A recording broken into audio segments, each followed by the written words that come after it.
சமீபத்தில் இஸ்ரேலை நோக்கி ஈரான் ஏவிய 100க்கும் மேற்பட்ட ஆளற்ற விமானங்கள், குரூஸ் ஏவுகணைகள் மற்றும் பாலிஸ்டிக் ஏவுகணைகளை சுட்டு வீழ்த்துவதற்கு இஸ்ரேலிடம் ஒருங்கிணைக்கப்பட்ட வான் பாதுகாப்பு அமைப்பில் உள்ள அனைத்து வான் பாதுகாப்பு சாதனங்களும் இயங்கின என்ற போதிலும் இஸ்ரேலின் பேட்ரியாட் வான் பாதுகாப்பு சாதன அமைப்புகள் இயக்கப்படவில்லை. அதற்கு என்ன காரணம்? ஈரானின் ஏவுகணைகளை பார்த்து அமெரிக்க தயாரிப்பு பேட்ரியாட் வான் பாதுகாப்பு சாதனம் பயந்து போய் மௌனமாகிவிட்டதா? இல்லை. இஸ்ரேலின் பேட்ரியாட் வான் பாதுகாப்பு சாதனங்கள் சேமிப்பு அல்லது ஸ்டோரேஜ் நிலையில் உள்ளன. அதை ஏதோ ஒரு வகையில் உக்ரைனுக்கு பெற்றுக் கொடுக்க முடியுமா என்ற முயற்சியில் சில ஐரோப்பிய நாடுகள் இப்போது இறங்கியுள்ளன.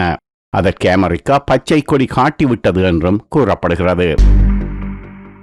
அதன் சமீபகால வெளிப்பாடுதான் சில தினங்களுக்கு முன் உக்ரைன் ஜனாதிபதி ஜெலன்ஸ்கி சமூக வலைத்தளத்தில் வெளியிட்ட ஒரு வேண்டுகோள். அதில் அவர் பேட்ரியாட் வான் பாதுகாப்பு சாதனம் இயங்கி உயிரை காப்பாற்றினால் மட்டுமே அதை வான் பாதுகாப்பு சாதனம் என்று அழைக்க முடியும்.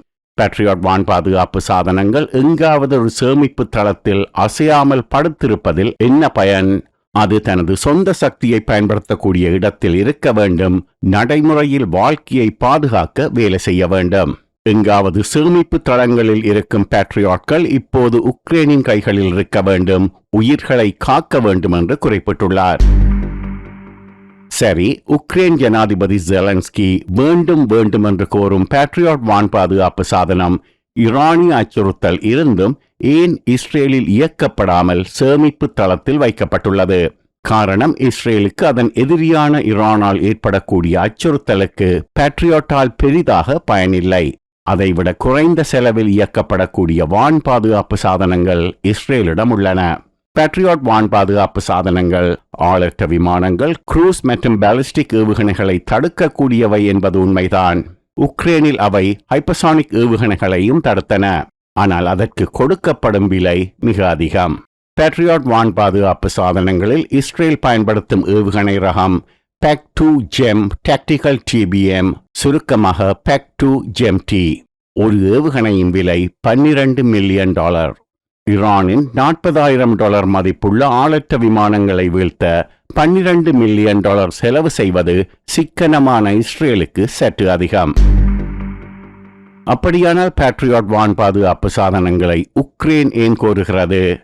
பேட்ரியாட் வான் பாதுகாப்பு சாதனங்கள் விமானிகளால் இயக்கப்படும் விமானங்களை சுட்டு வீழ்த்தக்கூடியவை. அதற்கு வேண்டுமானால் $12 மில்லியன் ஏவுகணையை ஏவலாம்.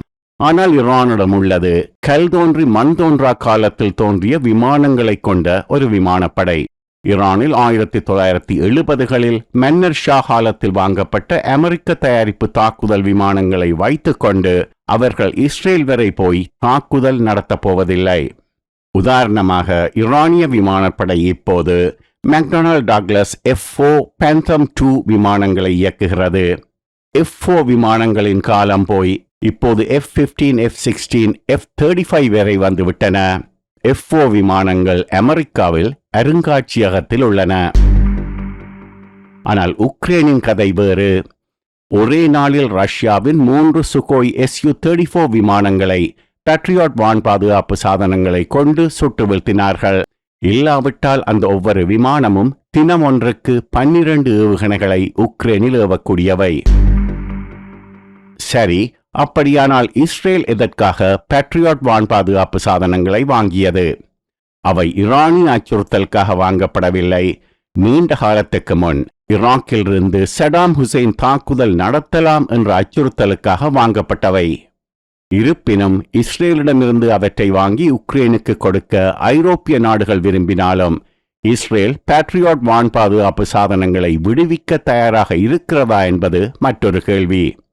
ரஷ்யாவிடமிருந்து ஈரான் Su-35 ரக விமானங்களை வாங்குவது தொடர்பான இழுபறியொன்று நீண்ட காலமாக நடப்பது பற்றி பரபரப்பு மீடியா யூடியூப் சேனலில் நாம் சில காணொளிகளை வெளியிட்டிருந்தோம்.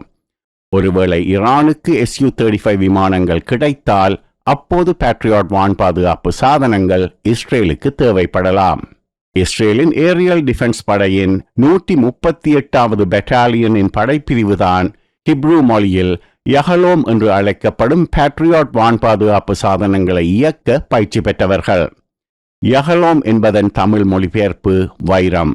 இஸ்ரேலியர்கள் வைரத்தை பெட்டியில் வைத்து பூட்டிவிட்டதால் அதை இயக்கிய 138வது பெட்டாலியன் படைப்பிரிவு துருப்புக்கள் இஸ்ரேலின் அயன்டோம் வான் பாதுகாப்பு சாதனங்களை இயக்குகிறார்கள். இஸ்ரேல் கிட்டத்தட்ட 40 ஆண்டுகளாக 1980களிலிருந்து வைத்திருக்கும் பேட்ரியாட் வான் பாதுகாப்பு சாதனம் முதல் தடவையாக ஒரு வான் இலக்கை சுட்டு வீழ்த்தியது எப்போது தெரியுமா? அந்த வான் பாதுகாப்பு சாதனங்களை இஸ்ரேல் வாங்கி 30 ஆண்டுகளின் பின் 2014ஆம் ஆண்டு ஹமாஸ் அனுப்பிய ஒரு மலிவு விலை ஆளற்ற விமானத்தை சுட்டு வீழ்த்தினார்கள். அத்துடன் வெறுத்து போய் பெட்டியில் வைத்து மூடிவிட்டார்கள். இஸ்ரேலிடம் பேட்ரியாட்டின் PAC GEM-T பதிப்பில் 8 பேட்டரிகள் இருப்பதாக கூறப்படுகிறது.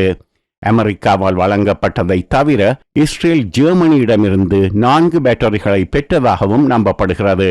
இவற்றில் இஸ்ரேல் சில மேம்படுத்தல்களை செய்துள்ளது. பேட்ரியாட்டின் பழைய MIM-104C மற்றும் D ஏவுகணைகளை கட்டமைப்புக்கு மேம்படுத்துவதன் மூலம் உருவாக்கப்பட்டதுதான் இஸ்ரேலிடமுள்ள PAC-2 GEM Tactical TBM. அப்படி வரும்போது இது MIM-104E என்ற பிரிவுக்குள் வருகிறது. உக்ரைன் தற்போது இயக்கும் பேட்ரியாட்டின் MIM-104C-ஐ விட MIM-104E உயர்ந்த ரகம். அதனால்தான் உக்ரைனிய அதிகாரிகள் இது போன்ற பேட்டரிகளை அடிக்கடி கோரியுள்ளார்கள். இஸ்ரேலிடமிருந்து பேட்ரியாட் வான் பாதுகாப்பு சாதனங்களை வாங்கி உக்ரைனுக்கு கொடுக்க முயற்சிக்கும் ஐரோப்பிய நாடுகள் ஜெர்மனி, போலந்து மற்றும் நெதர்லாண்ட்ஸ் என்பதாக பேச்சு அடிபடுகிறது. உக்ரைன் தற்போது பயன்படுத்தும் பேட்ரியாட் வான் பாதுகாப்பு சாதனங்களை கொடுத்த நாடுகள் அமெரிக்கா, ஜெர்மனி மற்றும் நெதர்லாண்ட்ஸ்.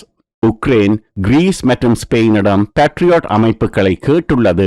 இரண்டுமே இன்னமும் ஒப்புக்கொள்ளவில்லை. உக்ரைனில் குறைந்தபட்சம் 3 பேட்ரியாட் பேட்டரிகள் உள்ளன. இஸ்ரேலிடம் குறைந்தபட்சம் 8, அதிகபட்சம் 12 பேட்ரியாட் பேட்டரிகள் உள்ளன. அது இங்கிருந்து அங்கே போனால் உக்ரைனின் வான் பாதுகாப்பு பலம் 3 அல்லது 4 மடங்கு அதிகமாகும்.